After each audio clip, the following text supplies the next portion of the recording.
Gold trusted gold buyers తాకట్టులో ఉన్న బంగారాన్ని విడిపించి ఈ రోజు ఉన్న మార్కెట్ ధరకే కొనబడును. మరిన్ని వివరాలకు సంప్రదించండి 7771077720.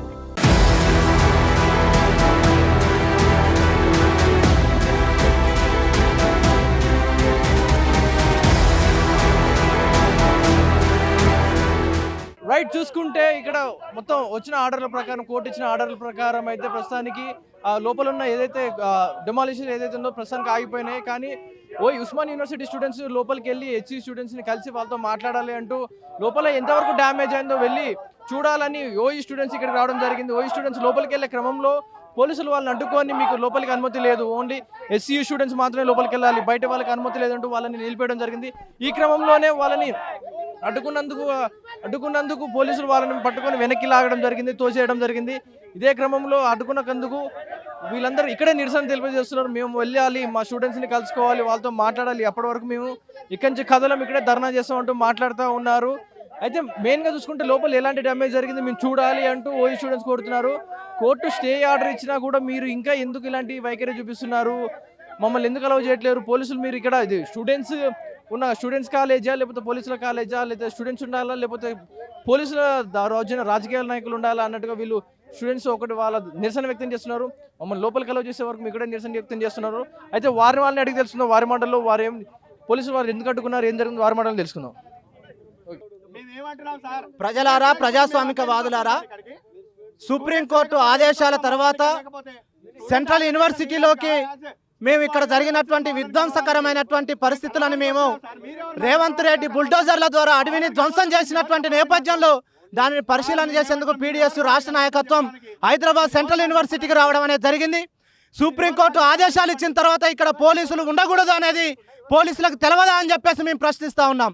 సుప్రీంకోర్టు ఆదేశాలు ఇచ్చిన తర్వాత రేవంత్ రెడ్డి సర్కార్ ఇక్కడ పోలీసు డెన్నులను ఎందుకు వేసించారని చెప్పేసి మేము ప్రశ్నిస్తూ ఉన్నాం. కనీసం విద్యార్థి సంఘాల నాయకులకి అనుమతి లేదనంటే ఇంతకంటే అప్రజాస్వామికం ఈ రాష్ట్రంలో ఎక్కడ కనపడతా ఉన్నదని చెప్పేసి మేము తెలియజేస్తూ ఉన్నాం. గత ప్రభుత్వాల మాదిరిగానే ఇవాళ రేవంత్ రెడ్డి ప్రజాపాలన అంటూ ఇవాళ విధ్వంసకరమైనటువంటి పరిస్థితులని సృష్టిస్తూ ఉన్నాడు. తప్పుడు కేసులని పెట్టడం కోసం ఇవాళ పోలీసులని రెచ్చగొట్టే పరిస్థితులకి తీసుకొస్తా ఉన్నారు. కాబట్టి మేము ఒకటే అడుగుతా ఉన్నాం, ఈ యూనివర్సిటీలోకి విద్యార్థులకు ఎందుకు అనుమతి లేదు, ఇక్కడ ఉన్నటువంటి ఇందులో ఉన్నటువంటి అడ్మిషన్ కలిగినటువంటి విద్యార్థులను కూడా బయటికి మెడలు పట్టి నెట్టుతున్నటువంటి పరిస్థితి ఇవాళ ఇక్కడ ఉన్నటువంటి పోలీసుల ద్వారా మనం చూస్తూ ఉన్నాం. కాబట్టి రేవంత్ రెడ్డి సర్కార్ ఒకటే దృష్టిలో పెట్టుకోవాలి, సుప్రీంకోర్టు ఆదేశాలను కూడా మీరు లెక్క చేయట్లేదు, ప్రజాస్వామ్యాన్ని తొక్కుకుంటూ పోదామని చెప్పేసి మీరు చూస్తూ ఉన్నారు. అందరినీ తొక్కుకుంటూ అధికారంలోకి వచ్చినా అని చెప్పేసి మీరు అనుకుంటా ఉన్నారు. ప్రజాస్వామ్యాన్ని తొక్కితే నిన్ను గద్దె దింపుతారని కూడా మేము విద్యార్థి సంఘాలుగా హెచ్చరిస్తూ ఉన్నాం. తక్షణమే ఇక్కడ ఉన్నటువంటి ఉద్రిక్త పరిస్థితిని పోలీసులను వెంటనే వెనక్కిపోయే విధంగా మీరు చర్యలు తీసుకోవాలని చెప్పేసి మేము హెచ్చరిస్తూ ఉన్నాం ఈ రాష్ట్ర ప్రభుత్వాన్ని. ఇక్కడ మూగజీవులు చనిపోతూ ఉన్నాయి, దానిని చూడడం కోసం వచ్చినాం. ఇక్కడ గుంటనక్కలు ఉన్నాయని చెప్పేసి నువ్వు మాట్లాడినావు, ఇక్కడ జింకలే ఉన్నాయని చెప్పేసి పరిశీలన చేయడం కోసం మేము వచ్చినాం. తక్షణమే అనుమతి ఇవ్వాలని చెప్పేసి మేము కోరుతా ఉన్నాం. లేని పక్షంలో ఇక్కడ రాష్ట్ర వ్యాప్తంగా విద్యార్థి ఉద్యమాన్ని ముందుకు తీసుకుపోతామని చెప్పేసి రేవంత్ రెడ్డి సర్కార్ని మేము హెచ్చరిస్తూ ఉన్నాం. ఈరోజు రేవంత్ రెడ్డి గారు కావచ్చు, బట్టి విక్రమార్క కావచ్చు, నిన్న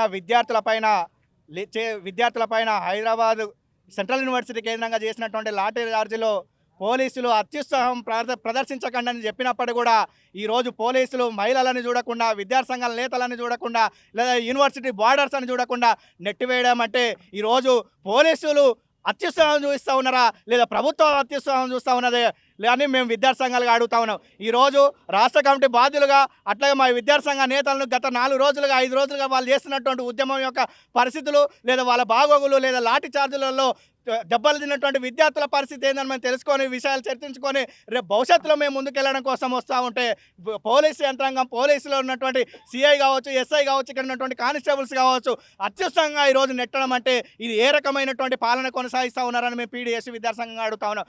ఈరోజు నిన్ననే నువ్వు బట్టి విక్రమార్క గారు ఢిల్లీ కేంద్రంగా మీరు కూర్చొని పోలీసుల యొక్క అత్యుత్సాహం తగ్గించుకోవాలి, లేదంటే మా ప్రభుత్వానికి కీర్తి ప్రతిష్టలకు దెబ్బతినేటువంటి పరిస్థితి ఉన్నది. తెలంగాణ సమాజం దేశవ్యాప్తంగా ఉన్నటువంటి ప్రజాలోకమంతా ఈరోజు హెచ్సిసి కేంద్రాన్ని చూస్తూ ఉన్నారు. కాబట్టి ఎట్టి పరిస్థితుల్లో భూములను మొత్తం హెచ్సిసికి ఇస్తామని సుప్రీంకోర్టు, హైకోర్టు మొట్టకాయలేస్తే కూడా మీరంతా ఈరోజు అదేమైనటువంటి వైఖరి వైఖరిని ప్రదర్శించడం అంటే ఈరోజు పోలీసులను పక్కన పెట్టుకొని రాజ్యాన్ని నడపడం అంటే విద్యార్థుల యొక్క పోరాటం, విద్యార్థుల యొక్క చైతన్యం ముందు మీ యొక్క నియంతృత్వ ప్రభుత్వం యొక్క పోకడాలు కావచ్చు, లేదా పోలీసుల యొక్క పోకడాలు కావచ్చు, రేపు భవిష్యత్తులో బలమైనటువంటి విద్యార్థి ఉద్యమాలు వస్తే అవి మా ముందు నిలబడవని మేము మీకు ప్రత్యేకంగా తెలియజేస్తున్నాం. ఒకటే ఇప్పుడు చేస్తా ఉన్నామంటే మా విద్యార్థి సంఘం యొక్క సమావేశం జరుపుకోవడం కోసం రాష్ట్ర ప్రతినిధి బృందంగా మేము యూనివర్సిటీ ద్వారా రావడం జరిగింది. లేదా రేవంత్ రెడ్డి గారి ప్రభుత్వం 400 ఎకరాల భూమిని ఏ విధంగా కబ్జా చేస్తా ఉన్నాం. రెగ్యులర్గా మా విద్యార్థుల యొక్క కలుసుకోవడం కోసం యూనివర్సిటీ విద్యార్థులుగా Osmania university, Kakatiya university, Palamuru university ఇట్లా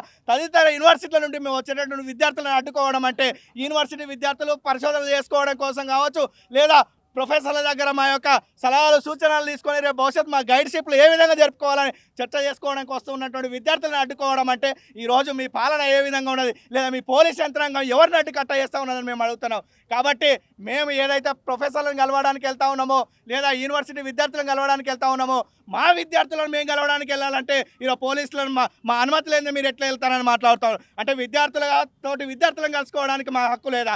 మీరెవరు మమ్మల్ని ఆపడానికి మేము అడుగుతా ఉన్నాం. ఒకటే, ఈ రోజు కనుక మీరు మమ్మల్ని ఇక్కడ నుంచి విద్యార్థుల దగ్గర కనుక పంపించకపోతే ఖచ్చితంగా మేము రాత్రి అయినా కానీ ఇక్కడనే కూర్చుంటాం అని తెలియజేస్తా ఉన్నాం. మమ్మల్ని లోపలికి అనుమతి కనుక ఇవ్వకపోతే మేమేం చెప్తా ఉన్నాం, ప్రొటెక్ట్ చేయాలనుకుంటామంటే ఉదయం వచ్చి మేము ఇక్కడ ప్రొటెక్ట్ చేసేవాళ్ళం. మీరు ఎందుకు ఆపుతా ఉన్నారు? మమ్మల్ని లోపలికి అనుమతించండి అని మేము ప్రత్యేకంగా మేము పోలీసు వాళ్ళకు కూడా కోరుతా ఉన్నాం. లేదంటే మేము పీడిఎస్ రాష్ట్ర వ్యాప్తంగా ఇప్పటికే దశల వారీగా నిన్న సెక్రటరేట్ ముట్టడి చేస్తాం, లేదా యూనివర్సిటీల కేంద్రంగా రాష్ట్ర వ్యాప్తంగా ఉద్యమాలు చేస్తాం. ఈరోజు ఈ భూముల అంశం అనేది హైకోర్టు, సుప్రీంకోర్టు పరిధిలో ఉన్నది. ఇక్కడ ఉన్నటువంటి విద్యార్థులు కూడా ధర్నాలు విరమించుకొని ఉన్నారు. రాష్ట్ర వ్యాప్తంగా విద్యార్థి ఉద్యమాలు కూడా సుప్రీంకోర్టు, హైకోర్టు యొక్క వాళ్ళ యొక్క ఏమొస్తుంది దాని తర్వాతనే మనం ముందుకెళ్దామనే దాంతో ఈరోజు విద్యార్థి సంఘాల ఉద్యమం కూడా ఆగి ఉన్నది. మేము విద్యార్థులను కలుసుకోవడానికి వెళ్తే మీకు ఎటువంటి అభ్యంతరం మీకెందుకు ఉందనేది మేము ప్రత్యేకంగా అడుగుతున్నాం. కాబట్టి ఎట్టి పరిస్థితుల్లో మమ్మల్ని యూనివర్సిటీలోకి అనుమతిస్తే కానీ మేము లోపలికి వెళ్తాం, లేదంటే ఇక్కడ నుంచి కదలలేదని మేము తెలియజేస్తూ ఉన్నాం. ఈరోజు మేము హెచ్సిఏకి మా పీడిఎస్కి సంబంధించిన పీడిఎస్ ఆర్గనైజేషన్కి సంబంధించిన ప్రోగ్రామ్ జరుపుకోవడానికి వచ్చినామంటే మేము అంటే నిన్న మొన్న జరిగిన హెచ్సియు గొడవ వల్ల మా విద్యార్థి సంఘాల లీడర్స్ వాళ్ళని పరామర్శించి ఎట్లా జరిగింది, ఏం జరిగింది అనే విషయాన్ని తెలుసుకోవడం కోసం మేము ఈరోజు వచ్చినాము. ఈరోజు రావడం వల్ల ఇక్కడ ఉన్న పోలీస్ అధికారులు మమ్మల్ని అడ్డుకొని ఇదొక వివాదకరమైన స్పందనగా ఎక్కువగా చేసి దీన్ని ఒక ఇష్యూ చేయడానికే ప్రయత్నిస్తూ ఉన్నారు. ఇక్కడ మేమేమో లోపల పోయి మేమేం యుద్ధాలు చేయట్లేదు, మేము విద్యార్థులమే, మీరు ఇక్కడ విద్యార్థులను మేము ఎట్లా నమ్మాలి అని చెప్తున్నారంటే మేమందరం ఒక విద్యార్థులు లెక్క మీకు కనిపించట్లేదా? ఒక్కొక్కరు ఒక్కొక్క ప్రాంతంలో విద్యార్థులు ఒక స్టూడెంట్ యూనియన్ అంటే ఒక ప్రాంతం యూనియన్ విద్యార్థులే ఉండరు కదా, అన్ని ప్రాంతాలలో ఉంటారు కదా, మీరు విద్యార్థులను మేము ఎట్లా నమ్మాలి అని మాట్లాడుతున్నారంటే మేము విద్యార్థుల లెక్క మీకు కనిపించట్లేదా?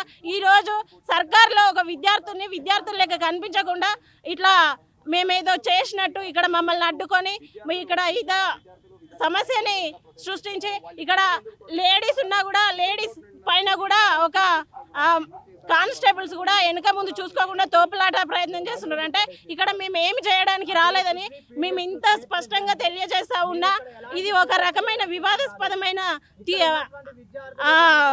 అనుమానానికి దారి తీసే విధంగానే ఇక్కడ పోలీస్ జులుం అనేది కనిపిస్తా ఉందని తెలియజేస్తా ఉన్నాం. మెయిన్గా మీ ప్రొటెస్ట్ ఎందుకు స్టార్ట్ అయింది, ఎందుకని ఇంత ఉధృతంగా అంత సైలెంట్గా ఉన్న సమయంలో ఇదంతా ఎందుకు జరిగింది? గత కొన్ని రోజులుగా రాష్ట్ర వ్యాప్తంగా ఈ భూములకు సంబంధించి ఇష్యూ జరుగుతూ ఉన్నది. ఒకవైపు బట్టి విక్రమార్క పోలీసు వాళ్ళే ఉంటారు, విద్యార్థులకు స్వేచ్ఛ ఉంటుంది, మాది ప్రజాస్వామ్యం, ప్రజాపాలన ఆరోగ్యామి అని చెప్పేసి అన్నాడు. ఒకవైపు నిన్ననే స్టే వచ్చింది, మాకు నివేదిక ఇవ్వండి సమగ్రంగా. కానీ ఇక్కడ విద్యార్థులు ఉన్నటువంటి ఎస్సీఏల పోలీసు వాళ్ళు ఉన్నారు. మేము విద్యార్థి నాయకులం, విద్యార్థులను మాట్లాడబోతున్నాం, వాళ్ళ సమస్యలు తెలుసుకోవడం. ముఖ్యమంత్రి రేవంత్ రెడ్డి గుంటనక్కలు విన్నాడు. మరి ఈ కాలేజీలో గుంటనక్కలు లేవే? ఈ కాలేజీలో మా జాతీయ పక్షులు ఉన్నాయి, జంతువులు ఉన్నాయి కదా, గుంటనక్కలు లేవు. ఈ కాలేజీలో జంతువులు ఉన్నాయి, జింకలు ఉన్నాయి, ఇవి చూడడానికి పోతున్నాం. దౌర్జన్యంగా పోలీసు వాళ్ళు అడ్డుకొని ఇక్కడ విద్యార్థుల కంటే ఇక పోలీసు వాళ్ళే ఉన్నారు. ఇదేమి బట్టి విక్రమార్క గారు చెప్పింది ఏంది? రేవంత్ రెడ్డి ప్రజాపాలన గ్యారెంటీ ఎక్కడున్నది? పోలీసు వాళ్ళని అడ్డుపెట్టి ఇలా పోలీసు వాళ్ళు బెదిరిస్తూ ఉన్నారు, మీ మీద ఎఫ్ఐఆర్లు అవుతాయి, మిమ్మల్ని జైలుకు పంపుతామని. ఈ జైలుకు ఎఫ్ఐఆర్లకు బయలుపడేటువంటి విద్యార్థి సంఘాలకు కాదు, 100 కేసులు పెట్టు. ఇలా 400 ఎకరాల భూములు అమ్ముకొని ఆ రోజు కేసీఆర్ నిజాం పాలన తలపిస్తే ఈరోజు నువ్వేం చేస్తున్నావు? కేసీఆర్ని తిట్టి గద్దెనెక్కినటువంటి ఈరోజు నువ్వేం చేస్తున్నావు? కాబట్టి ఈ నియంత పాలన కరెక్ట్ కాదు, నీది అప్రజాస్వామికమైన చర్య. విద్యార్థి నాయకులను జైల్లో పంపుతానో కేసులు చేస్తానో ఎఫ్ఐఆర్లు పెడతానో ఇక్కడ భయపడేటోడు ఓడు కాదు.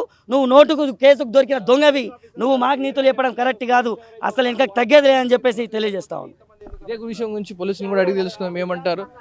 సార్ ఒక మాట చెప్పండి, ఎందుకని వీళ్ళు ప్రొటెస్ట్ వీళ్ళని ఎందుకు ఆపినట్టు జరిగింది, ఏం జరుగుతుంది ఇక్కడ? వాళ్ళు ఇద్దరు స్టూడెంట్స్ ఉన్నారు, వాళ్ళు వెళ్ళి ఆ లోపల ఉన్నటువంటి రిజిస్ట్రార్ గారితో ఏదైనా పర్మిషన్ తీసుకొని వచ్చి చేసుకోవచ్చు. అంటే వీళ్ళు ఎందుకని వెళ్ళాలనుకుంటున్నారు మెయిన్గా, అంటే ఎందుకని అనుమతి ఎందుకు లేదంటారు వీళ్ళకి? వాళ్ళు ఎందుకు వస్తున్నారో తెలియదు, అంతా మాబుగా వచ్చేస్తున్నారు. వాళ్ళు ఎందుకు వస్తున్నారో తెలియదు.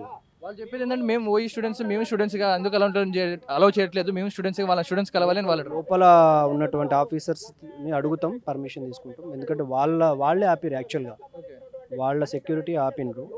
వాళ్ళు ఎలో చేస్తే పంపిస్తాం, ఇబ్బంది ఏమి ఉండదు కదా. వీళ్ళు ఇలాగే ధర్నా చేస్తే ఏం సార్ మరి, అలౌ చేయకపోతే ఇంకా ఉద్యమం పెరుగుతుంది. వాళ్ళ ఆఫీసర్స్ ఉంటారు కదా, యూనివర్సిటీ ఆఫీసర్స్ ఏమంటారు అనేది దాన్ని బట్టి చూద్దాం. అంటే లోపల నుంచే అనుమతి లేదంటారు వీళ్ళకి? అడుగుతున్నాం, ఇప్పుడు మాట్లాడుతున్నాం లోపల యూనివర్సిటీ ఆఫీసర్స్ తోటి. ఇది ఇక్కడ సిచ్యువేషన్, హైదరాబాద్ సెంట్రల్ యూనివర్సిటీలో ఉన్న సిచ్యువేషన్ ఇది. మేము హెచ్సియు స్టూడెంట్స్ని కలవడానికి, ఓయి స్టూడెంట్స్ మేము వెళ్తా ఉన్నాం. వీళ్ళని కలవడానికి లోపలికి వెళ్తుంటే కాలేజ్ యాజమాన్యమే మమ్మల్ని లోపలికి అలౌ చేయట్లేదు. అంటే పోలీసులు చెప్తున్న దాని ప్రకారం అయితే కాలేజ్ యాజమాన్యమే మమ్మల్ని లోపలికి అలౌ చేయట్లేదు. మెయిన్గా వాళ్ళు అలౌ చేస్తే మేము వీళ్ళని లోపలికి అలౌ చేస్తాం, మాదేం లేదంటూ పోలీసులు చాలా స్పష్టంగా చెప్తున్న సిచ్యువేషన్ కనబడతా ఉంది. అంటే కాలేజ్ యాజమాన్యమే వీళ్ళని లోపల రానిట్లేదు. అంటే మళ్ళీ ఈ ఉద్యమం స్టార్ట్ అవుద్దన్న మూమెంట్లో, లేకపోతే లోపల వీళ్ళు వన్యప్రాణులు జంతువులు ఉన్నాయని వీళ్ళు ప్రూవ్ చేయడానికి కోసం వీళ్ళు వెళ్తూ ఉంటే పోలీసులు అడ్డుకుంటారని వాళ్ళు చెప్తున్నారు. ఇది ఇక్కడ ఉన్న కొంచెం ఉధృత వాతావరణం కనపడతా ఉంది ఎస్యూ దగ్గర. మళ్ళీ కొత్త సిచ్యువేషన్, అంటే ఒక యుద్ధ వాతావరణం కనపడతా ఉంది ఇక్కడ ఉన్న సిచ్యువేషన్.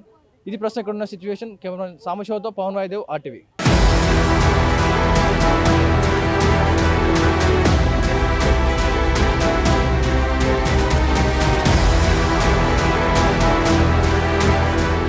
మరిన్ని వీడియోస్ కోసం ఛానల్ ని సబ్స్క్రైబ్ చేయండి. లేటెస్ట్ అప్డేట్స్ కోసం వాట్సాప్ ఛానల్ ని ఫాలో అవ్వండి. ఆ లింక్ డిస్క్రిప్షన్ లో ఉంది.